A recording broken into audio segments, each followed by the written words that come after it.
Та Эрдэнэс тавталгаа хувьцаат компани өөрийн эзэмшлийн хувьцааны Ноглашийнхаа үлдэгдлийг хэрхэн ямар хэлбэрээр хүлээж авах тухай сонголтоо хийж амжсан нь. Ийм Монголын дээр санал асуулга яваад байгаа ш. Одоо Ноглаш шиг үлдэгдлийг тараах гээд. Оролцоог байгаа юу? Тэр талаар бодоогүй юм байна. Бодож амжаагүй юу? Санал асуулганд оролцсон уу? Үгүй оролцоог байгаа. Одоогор сонголтоо хийгээгүй.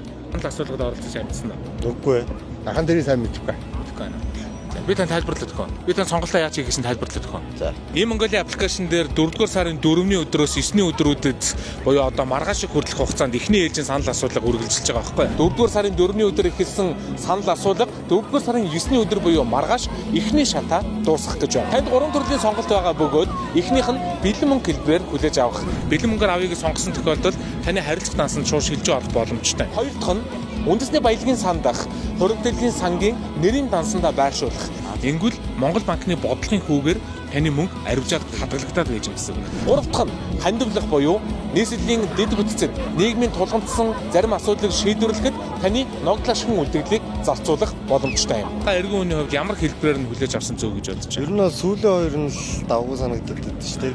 Уг нь хоримтлын сан зүгээр л дээ. Тий, ирээдүйд мөн ч гэсэн ашигтай.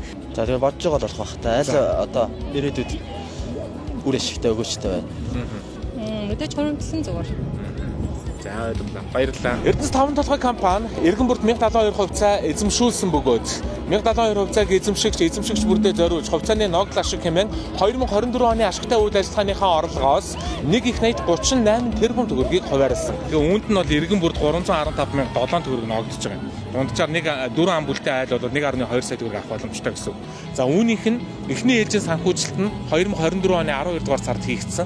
2 дахь санхүүжилтийг цагаан сарын өмнө буюу 25 оны 2 дугаар сарын 26-ны өдөр хийсэн. Одоо ингээд 3 дахь санхүүжилт буюу 93,499 төгрөгийг хэрхэн яаж иргэдэд хүргэх вэ гэдэг асуултаа асууж байгаа юм. Энэ санал асуулгын эхний шат нь 4 дугаар сарын 9-ний өдөр буюу маргааш дуусах юм.